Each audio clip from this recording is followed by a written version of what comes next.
Welcome, everybody, to another edition of Huddle Up with Howard. He's Howard Richards. I'm Mike Claiborne. Our special guest today is Carey Davis, formerly of the University of Illinois, Super Bowl champion Pittsburgh Steelers, and now you can hear him every day on ESPN in St. Louis. The morning show, he and Randy Carricker have a show called The Opening Drive, and folks, if you haven't listened to it by now, shame on you. Carey, welcome to Huddle Up with Howard. I appreciate y'all for having me. I've been waiting on this since we met a few months ago, so I'm excited to be with you all. Well, we're glad to have you for a lot of different reasons, and more importantly, congratulations on the great start you've had with your radio career, man. It's been fun to listen to you, and it's only going to get better. I appreciate it. I've been been listening to people like yourself for a long time, and I think hold on, man, don't start talking about when you were a child and you were listening to me. I hear that shit all the time. I gotta tell you, this is no lie. So when I met you, we met at what's the bar that Napoli. We met at Napoli about a month or so ago. That was my first time meeting you. My dad used to listen. That's his second home.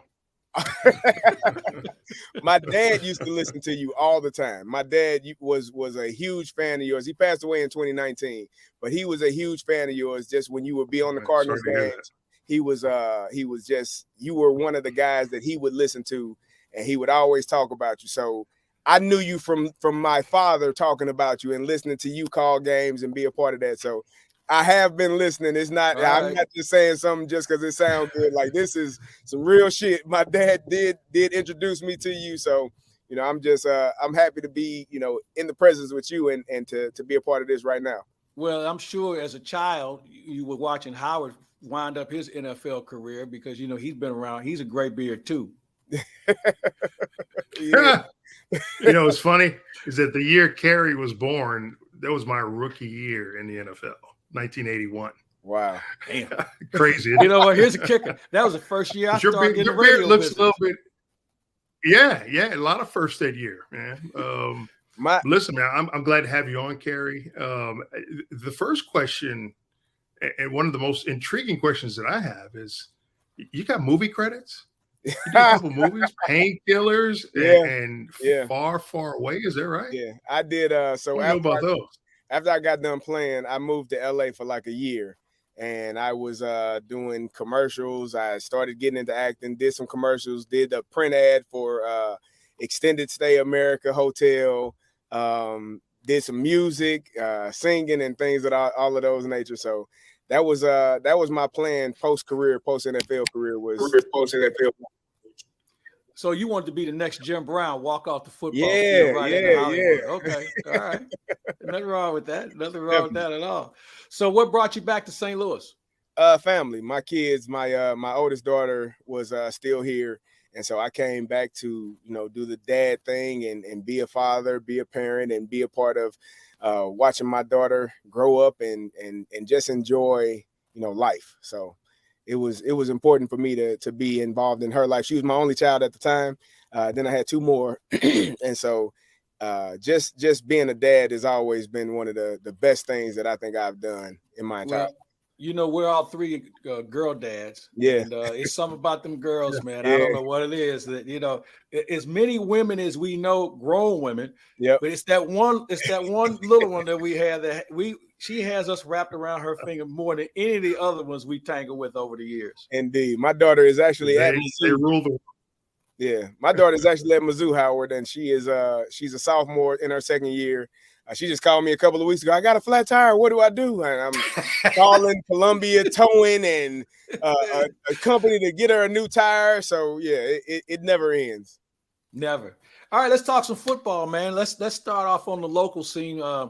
How long did it take for you to find your Illini paraphernalia once they got off to such a good start? Because, a lot of guys, they put it in the closet until they start playing well. So when did you finally get on board, or did you never get off the wagon? The better question is when's the last time I wore it? It had been a while.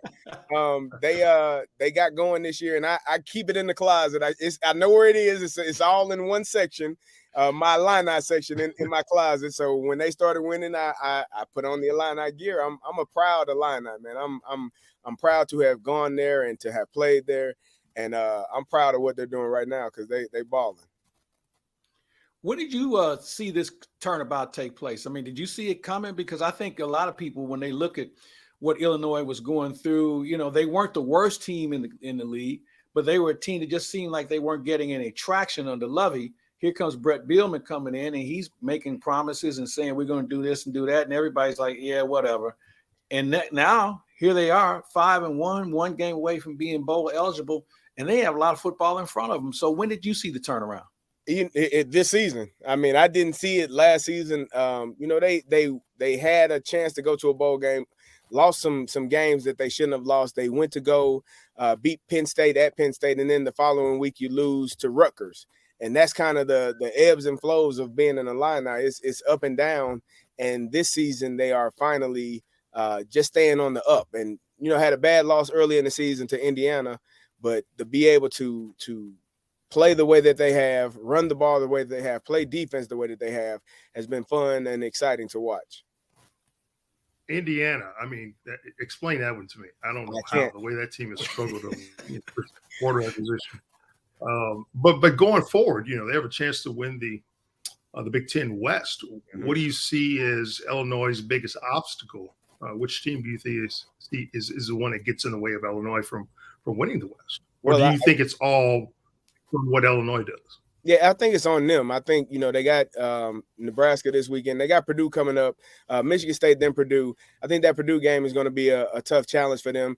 And then we go to Michigan to play them at Michigan in Ann Arbor. That's going to be a tough challenge. But if you win these next 3 games, you put yourself in a position to possibly be a top 10 team going into Michigan and having a top 10 matchup versus Michigan. So I think they are pretty much in the way that they have the schedule set up. They are pretty much set to run the table if they continue to do the things that they are doing so far.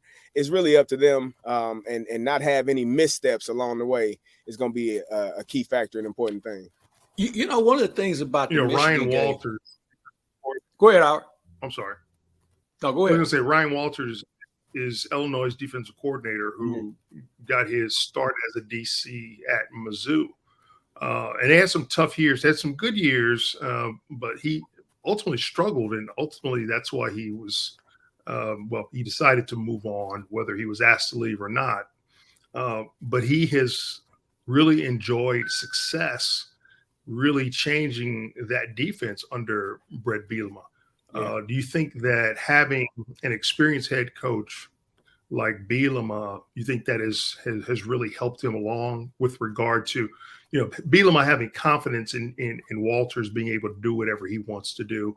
And then do you know how much input Bielema has into the defensive schemes? Well, I don't know how much input he has, but I do know we talked to him. Randy and I talked to Bielema. I think we've talked to him about 3 or 4 times this season. And one thing he said a couple of weeks ago is the staff that he put together, a couple of those guys worked with him, I believe, in Arkansas and Wisconsin. So he knows the work that they put in. He understands what Ryan has done defensively, and they are a top defensive team in the country. I'm an offensive guy. I love to see Chase Brown running the football, but defensively, I love what they're doing as well. They are one of the top scoring defenses in the country, one of the top points, yards per game team in the country. And as you said, Ryan Walters was a guy at Mizzou, maybe not looked at in that light, but he is going to be a person that is highly considered for some coaching jobs this offseason, because when you have the number 1 defense in the country, it's going to be a lot of colleges and a lot of universities looking for a guy to come in and run their program. All right. Illinois is fun to watch. And I was just going to bring up the fact that I know that when you look at the schedule, you say, oh, man, they got to go to Michigan. Illinois has gone to Michigan before and beaten the Wolverines in their own backyard. So this isn't like untreaded water here. I mean, this is something, and I'm amazed, and I'd be interested to see if Brett Bielema brings in some of those guys who were on some of those teams that went into the big house and broke up all the furniture. Because I think on paper, everybody would think, well, how are they going to win? Well, they've got a track record of going there and beating them. So I'm anxious to see that game, and I really like Illinois' chances.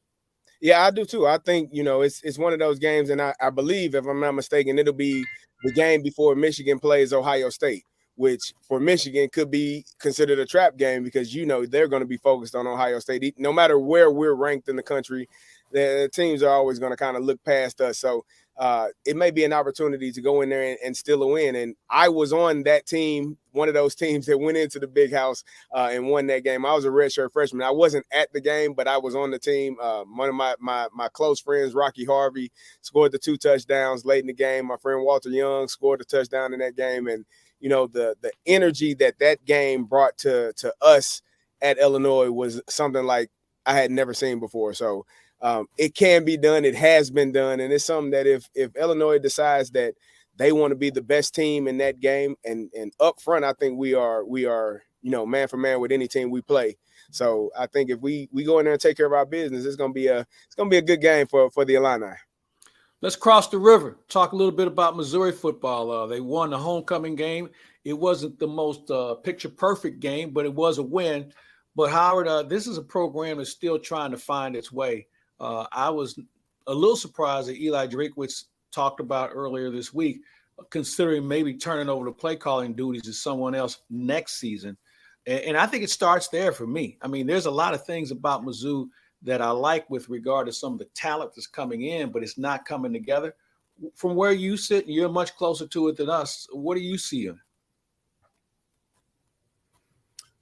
Well, I certainly see a program that is in transition still. You compare what Bielema was able to do come into Illinois and really change it around in just 2 years. And this is the third year for Eli Drinkwitz, and he's maybe a hair under 500 and basically 2 500 seasons going forward. So the expectation was that he'd take that next step. And that has not really happened. But there have been phases, I think, that at least from this year, from a defensive standpoint, where this team has probably exceeded a lot of the expectations. I'm not sure where they probably ranked maybe 24 in the nation. And they've played some really difficult teams. They took Georgia Bulldogs, to the middle of the third or fourth quarter, if you will. And the defense just got tired because the offense just couldn't get any momentum and sustain drives. And as you know, that when that happens, especially late in the ball game, if you're playing against a good team, it's going to be really hard to win those games. That said, they do a lot of things well. The secondary is playing extremely well. The linebacker position, they're very aggressive. They play with a lot of speed. Their tackling has been very much improved this year, and they're getting more pressure at critical times on quarterbacks. Conversely, on the offense, they have just not. There's been a regression, and I think a lot of it comes from you've got 2 new starters. You got basically a redshirt freshman and a first-year starter at right guard who was started off the season as a backup. And when you're playing against more experienced teams, listen, it becomes trial by fire. And it's not that these young men can't do it, but it takes a while to get your footing and learn the nuances of playing offensive line, especially in the SEC. I think where they could be helped is if Missouri commits to running the football more and not be in such a big hurry and trying to throw the ball. And it almost seems like they panic at times. Got to be better in disallowing so many tackles for loss. That's been one of the biggest issues. Penalties have been an issue. They only had 2 penalties for the entire game against Vanderbilt, it's a big improvement.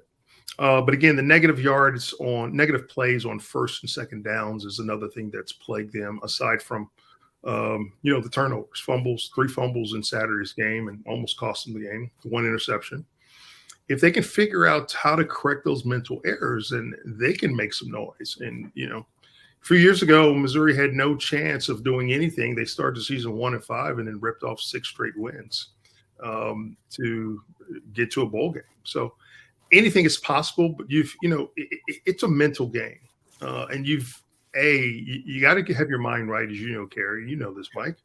But you got to work at it. It takes lots of work and putting in extra time to correct all the things that you've been doing incorrectly through the season. And if you could focus and improve on those areas, and I know it can be done because certainly Saturday showed that they can cut down on their penalties. You can do that, area by area. Then you have a chance to improve each week. Hey, I was gonna say when I'm watching Mizzou, they lost by 3 to Auburn. You lose by 4 to Georgia. You lose by 7 to Florida. Those are 3 games, one touchdown games, one possession, one score games where you have an opportunity to win the games. And the Auburn game, you fumble in the end zone. You have a missed field goal. The Georgia game, the play that stood out to me was right before halftime. You get down to the 1 yard line, and instead of coming together, huddling, taking a breath, taking a breath, you try to hurry up and go, and you get a false start, and now you're on the 6 yard line and you don't score. You have to kick a field goal. And that play, people always talk about end of game plays and what happened at the end of the game. Sometimes it's something that happens in the middle of the game that costs you that game. And I put that play right there. I saw it when I saw it happen. I said that's going to cost them. Not getting 7 in that series and having to settle for 3. Those are things as when you're a younger team or just still trying to figure things out. Those are the mistakes you cannot have. And for me, I'll tell you, I'm not a Mizzou fan. I pay them because my daughter goes there. I ain't a fan, but it was disappointing. And I felt bad for those kids in that moment because you got the number 1 team on the ropes, and you got a chance to really have a historic moment for those kids for the rest of their lives. And just weren't able to pull it out. But I do believe Mizzou is right there. They are right there. Like I said, one score games are a toss up of just how you finish those games and how you manage those in-game situations to make sure you score touchdowns and not field goals. You make a great point. I was thinking the same thing when I was watching that game. I think the casual fan thinks the game is decided on a field goal or something late in the game. Yeah. When you're playing, like you said, you're playing Georgia, you don't get that many kicks at the can. No, sir. And if you don't cash these guys in then your chances dwindle immensely. And I think we saw that. And I think that what we're seeing with Missouri, they're one mistake away from having a better record. Yeah. In every game. I mean, it's one play somewhere because they're not getting blown out. No. And that's the big key here. They're not getting run out on the street, but they're making that one mistake or they're not making that one play that's costing them games, whether it's in the second quarter or the third quarter. And as you mentioned, a missed field goal late, there are those things that come into play that if they can tune that up a little bit, they certainly would be in a better shape. Hey, I want to run this by both you guys. Do we have a clear-cut, definitive number 1 team? I know Georgia's been running the role for this week and certainly this season. They haven't lost since last year. But do we have that dominant team in college football? And if we don't, is it because of the transfer portal and everybody scattered all over the place and you just don't have the powerhouses anymore like you used to? Go ahead. Yeah, I would say that it's really a point. I would say the answer is no. You have people in the Georgia camp. You have people in the Ohio State camp. You always have people in the Alabama camp. And until those teams play each other, I just think we're all just speculating. Right. Because even if a team loses like Alabama did to Tennessee, and throw Tennessee in the mix too, they didn't play their best that day or they had something else going on. Bryce Young is back at quarterback, but is he 100%? Is he playing at the same level he was before he dinged up his shoulder? Got to figure he's probably still going through a little bit of pain and difficulties with the mechanics of his shoulder, but he's playing through it. And, everyone at this part of the season has some kind of bump and bruise that is going to slow them a little bit. And you have to push your way through it. But yeah, Mike, you make a good point. I don't know that there really is. And I do believe where teams have been able to shore up their rosters through the portal, I think it has brought those teams, not necessarily those at the elite level, at the top 4, top 5, if you will, but everyone underneath that, I think has all gotten closer as a result of the additions and subtractions that have occurred with their rosters. I think I agree. I think the transfer portal has kind of leveled the playing field for a lot of these programs because if you get a guy that's on the bench at Alabama, but he was a 5-star guy, you can, and he wants to enter the transfer portal, there's an opportunity for him to go to a Tennessee or a Texas or, and really level the playing field for all of those college teams. Alabama is a team that they should have 2 losses. They lost to Tennessee, but they should have lost to Texas earlier in the season. If Quinn Ewers don't get hurt, you're looking at a Texas team that probably was really steamrolling them throughout the entire game until he got hurt. So I don't know that there's a clear number one. I am a fan of adding more teams into the playoffs because just 4 teams, I think it's hard to decipher that. I mean, on any given Saturday, any one of those teams can have an opportunity to win. So I would definitely like to have more teams in the playoffs. I know they're discussing it. There hasn't been a decision made on it yet, but this is the reason why, because you're going to pick 4 teams and you may have a Tennessee sitting on the outside looking in saying, hey, we beat Alabama. We deserve the opportunity to be in that Final Four. So it's definitely something to look at, and hopefully they get that fixed in the coming future. Well, you touched on something, a level playing field, which means it's more spread out, which is another reason why they should expand the playoffs. Yep. I mean, because we got more teams that are competing now than ever before. I'm going to go back to something you said earlier. I thought Texas should have beat Alabama, but I thought Alabama should have beat Tennessee. Yeah. Alabama had Tennessee on the ropes down the stretch. So they should have 1 loss for sure, no matter whether it's Texas or Tennessee. It sorts itself out. It does. Let's take our first break. Carey Davis, Howard Richards is Huddle Up with Howard. Back after this. There's always been a bright side to living in downstate Illinois. Ameren, Illinois is making it even brighter with a little help from the sun. Right now, we're building a next-generation solar facility to bring you cleaner energy for generations to come. It's good for the environment, your neighborhood, and everyone living in downstate Illinois. That's brighter thinking. That's energy at work. Learn how you can participate in solar programs at amerenillinois.com/renewables. Back with Carey Davis and Howard Richards. Let's go to pro football for a minute before we start talking about teams.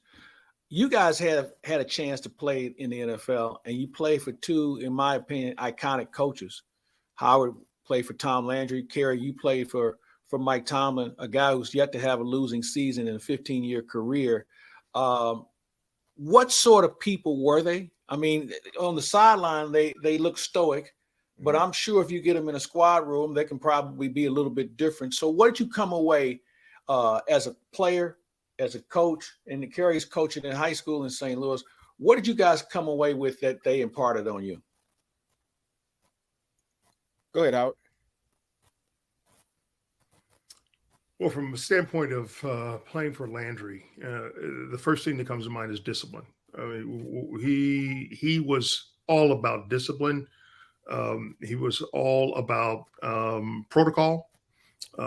He conducted practices, meetings, travel. Everything was a business. I mean, for instance, you see a lot of teams traveling in very casual clothes. We were definitely not that team. We always had to travel in suits and ties.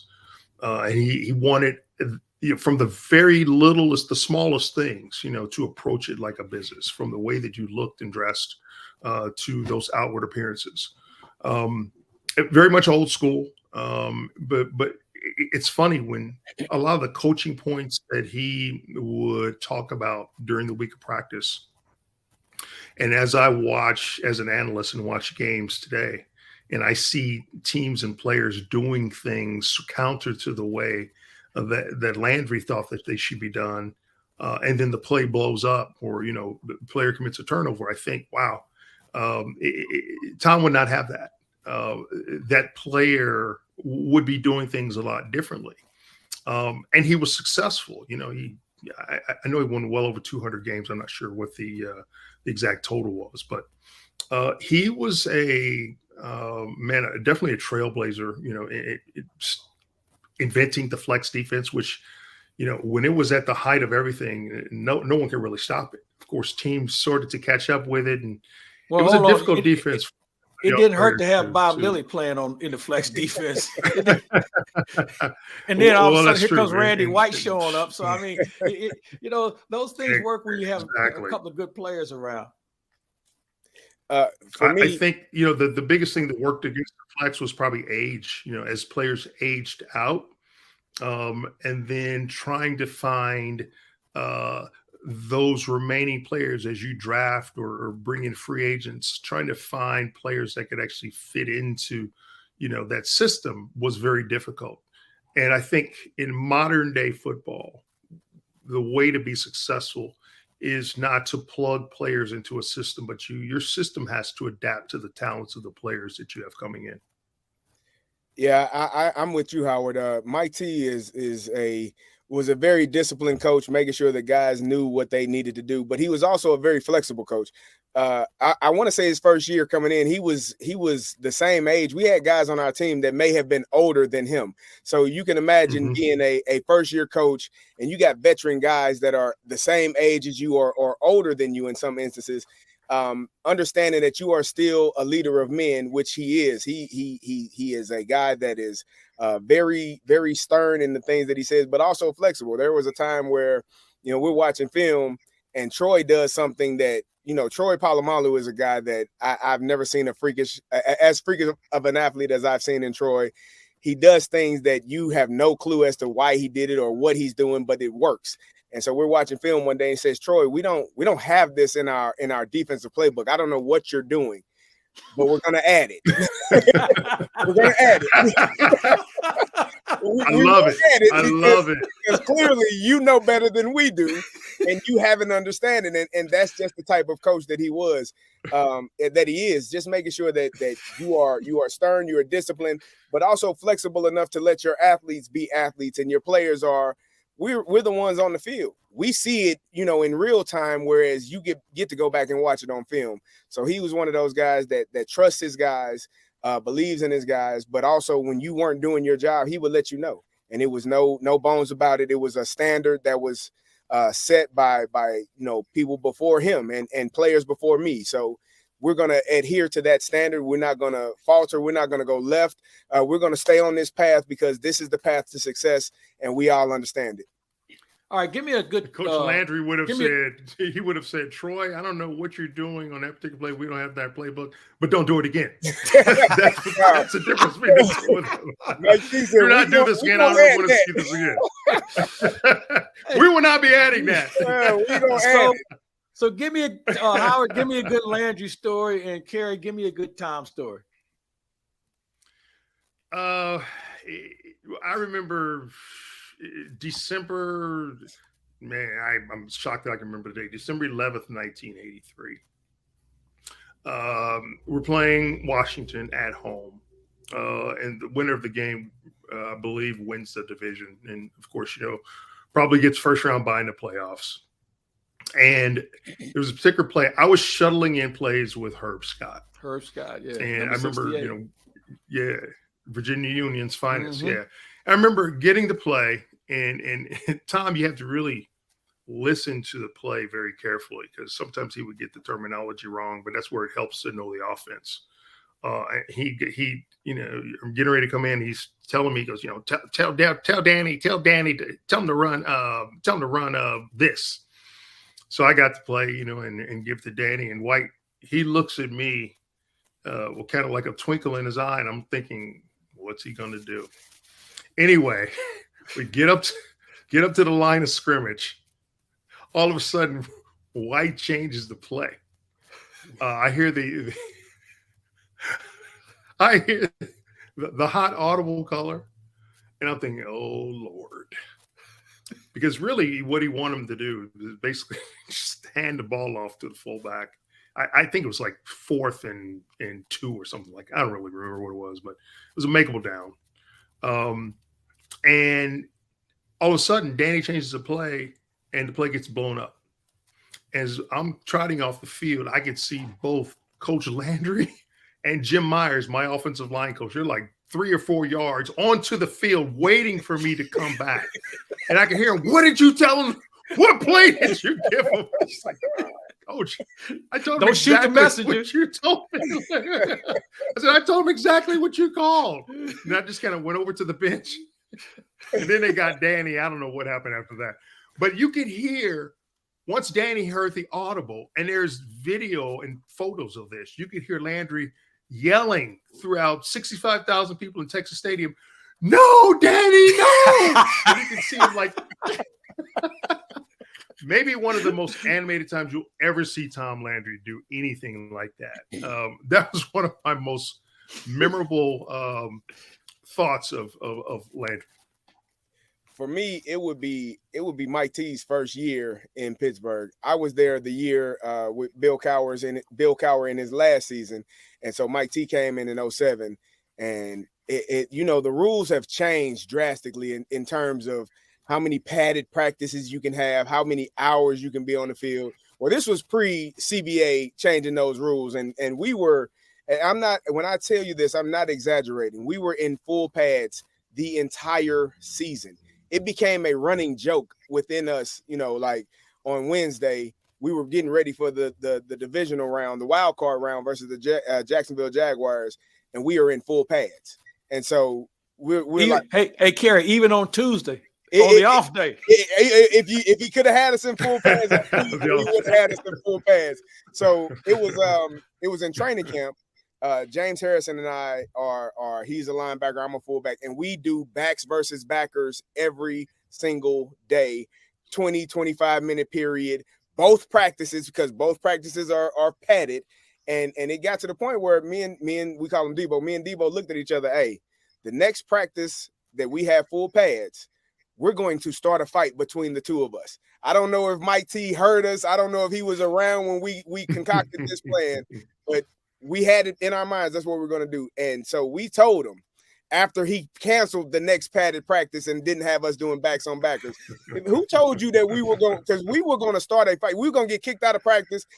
It's no way we were going to do this. And he just kind of laughed and chuckled like, yeah.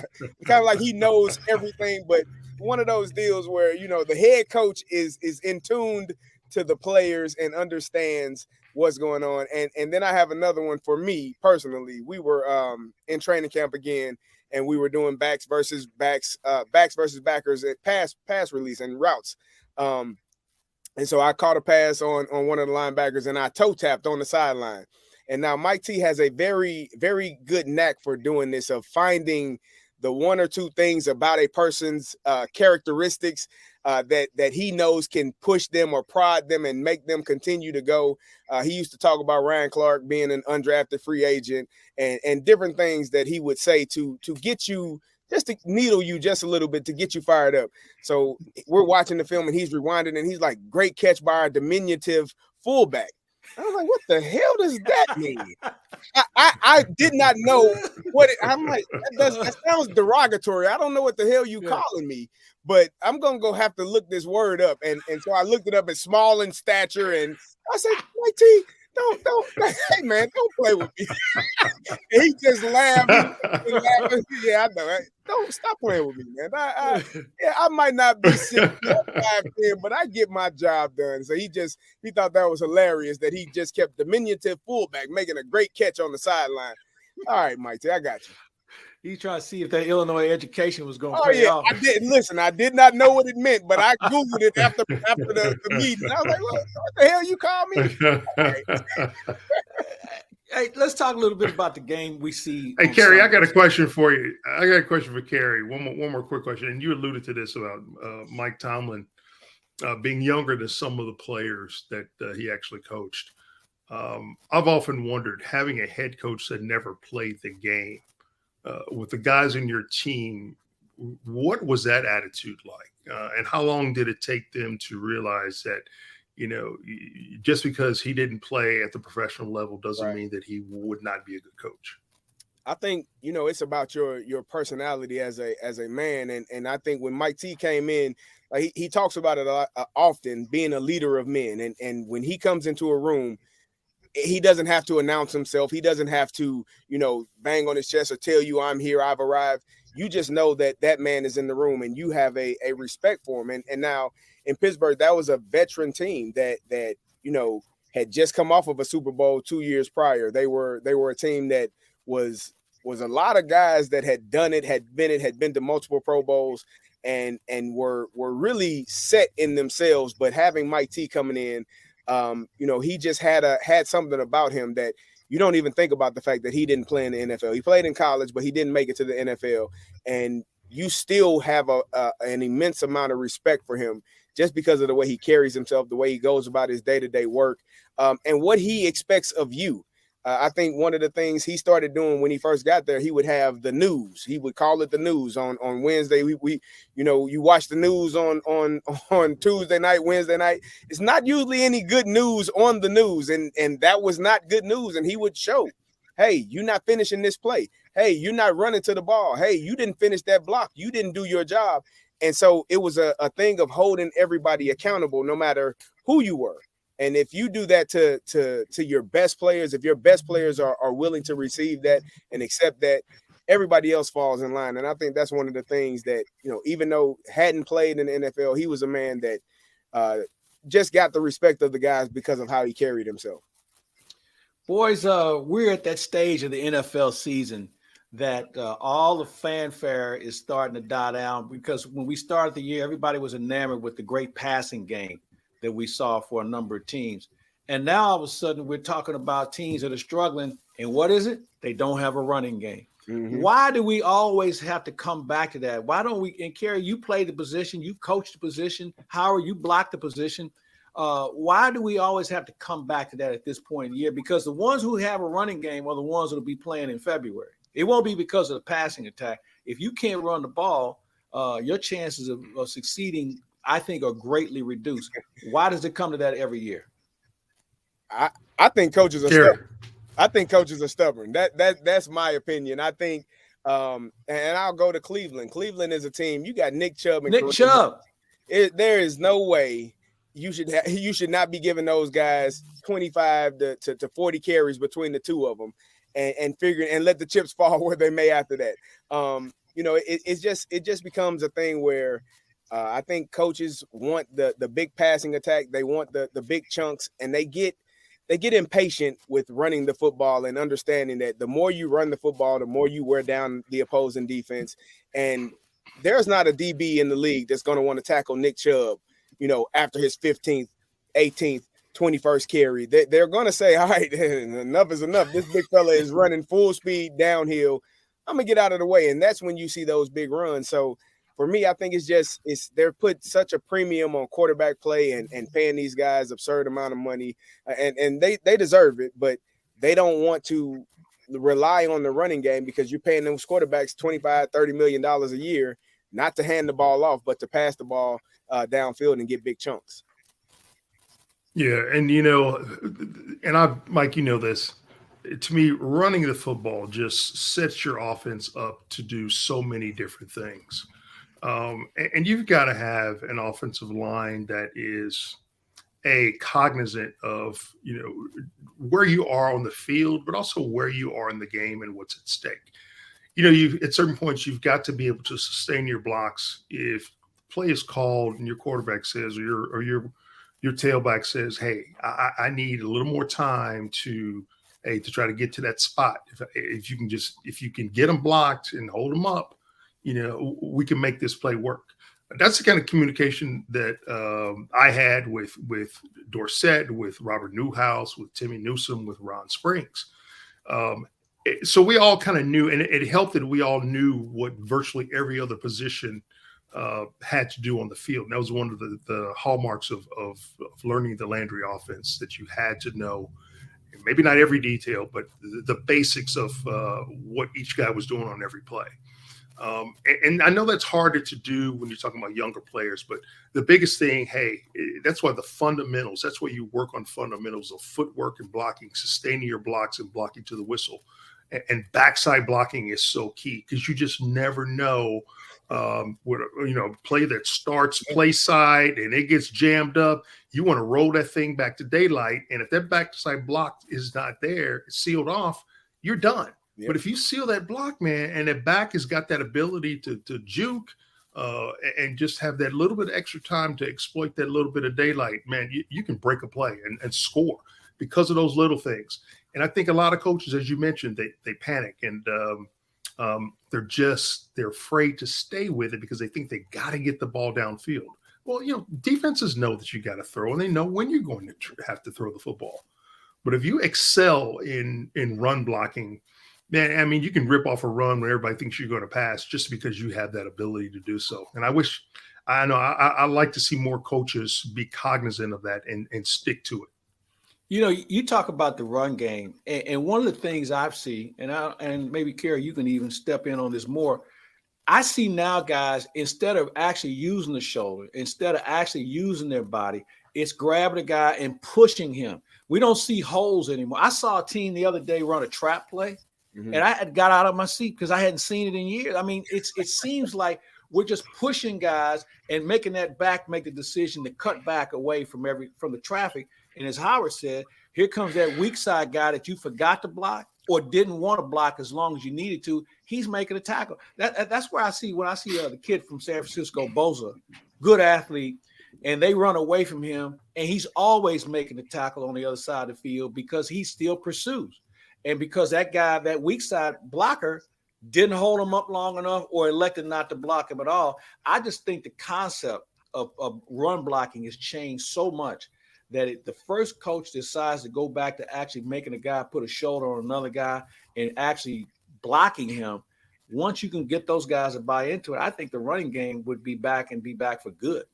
I think part of that is the college game, how it's being taught. You don't have many teams in college putting their hand in the dirt and going forward. Most of these guys are spread offense, meaning they are zone blocking, they're blocking an area, and the ball is going to be a lot of RPO stuff. So they're going to let the quarterback decide if he gives it, if he throws it, or if he keeps it. And so when you are being taught that in college and not really putting your hand in the dirt and teaching, down blocks and double teams to the backside backer and a guard pulling, for the play side backer and really being physical up front, it starts in college, and it's hard. There's not enough time. We just talked about it. They don't have nearly the amount of time in pads anymore. And those players that are most impacted are the offensive line. It's really, those are that's the reason why football is kind of, I guess, deteriorating at that level, is because of the college level and the lack of time that they get to spend working on those things and on those schemes to be more physical. A, the kids don't want to do it, and B, it's just not enough time once they get there. When I saw, and you added the point that because you're not in pads, you can't simulate. It's not the same full speed when you're not in pads. You just can't do it. Hey, so, but you know what? When you're there on Sundays, it's a completely different feel. Here's the other thing I'm going to add on to that. You talk about pads. They don't wear pads. They're wearing shells. I mean, when you see some of these offensive linemen, they don't even remember the old butterfly shoulder pads? I mean, you don't see, and I know the equipment's changed, but the bottom line is I see more offensive linemen that looks like they're wearing shells compared to actually wearing shoulder pads. So they wouldn't know how to block a guy if their lives depended on it because they've never had to do it. It definitely has changed. Man, don't get me started on this, man, because I can go all day about this, man. All right, while we're on the subject of offensive line, present company excluded, best offensive lineman you ever saw in the NFL? Howard, you want to go first? Man, I could probably give you 5. Give me 5. I don't know who the best is. John Hanna. Yeah. From New England. Alabama. The guy, Ethy Munoz, for sure. Kramer, Green Bay. Delamalure at Buffalo. It's pretty good. Man. Art Shell. I mean, those 5 or the first 5 that came to mind, but I could probably name, if you give me a minute or two, I could probably name 15 more that would fit in the same category. Gene Upshaw. Guys are good players, man. They were good in their day. They were good in their schemes and good with their teams. Carey, what about you? For me, I'm a go with one of my former teammates he was my locker mate. He was my next door neighbor in the locker room, Alan Faneca. Big Red was a guy that, to be a big man and to be that size, could move his feet. You get him. We talk about pulling guards, a guy that could get around that edge and could get around into that gap and pull up in there and cause some real life issues for linebackers or anybody that got in his way. And then a player that we played against, Jonathan Ogden. I mean, just a man's man at the left tackle, and could play two positions. Remember, they moved him inside. He was a man's man, and able to when you see big people able to be as strong as they are, and B, move their feet as well as they do, it's really no answer for what they can and cannot do, because it's just something that God gave them that they didn't give everybody else. So those two people stand out to me probably the most, because I saw Allen every day in practice, and I got to see Jonathan twice a year do what he was able to do. I'm going to give you a couple of guys. I'm going to start right here and say, I think Orlando Pace is the last complete offensive tackle the game is going to see, because he can run block and he can pass block. Yeah. And he was a good athlete with great footwork. I'll tell you a guy that people never talk about, Bob Brown. Just went in the Hall of Fame a few years ago. The practices he used to have with Deacon Jones, who was at the height of his game, would tell me all I needed to know. When they would go one-on-one in practice, everybody else stopped what they were doing just to watch them go against each other. He's a guy that stood out. There's a lot of guys that were good athletes that probably don't get the credit that the NFL has had come through. But there's a handful of guys that were mountains that you couldn't do anything with them. You know, and they would go up against the other team's best player, and it'd be a stalemate at the end of the day. Jim Parker, who I didn't see play personally, but everybody who saw him before me told me that Jim Parker might have been the greatest college offensive lineman in the history of the game, playing at Ohio State. But it's a lost art to me, and I know they have guys out there today. The kid out in San Francisco, Trent Williams, is a good player, but I just don't see that dominant player like I used to, where he could grab you, he could put a shoulder to you, he could do anything he wanted to do with you, and he physically punished another grown man. Just don't see it as much.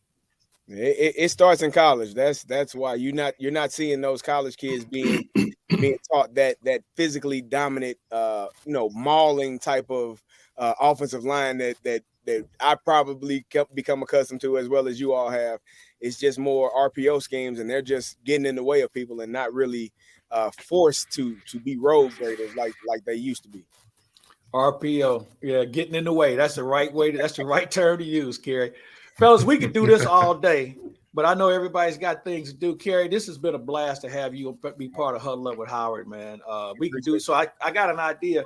We need to take this to a restaurant or a bar in the very near future. We'll look at Howard's schedule, because he's very busy these days. So we'll look at his schedule. We'll figure out something to do here in the very near future. So, Carey, thank you so much for being part of Huddle Up with Howard.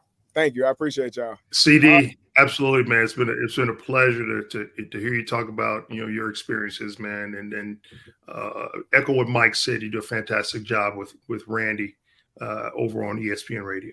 Thank you. I appreciate that. For Carey Davis, Howard Richards, I'm Mike Claiborne. We thank you for tuning in for another edition of Huddle Up with Howard on ClaibsOnline.com.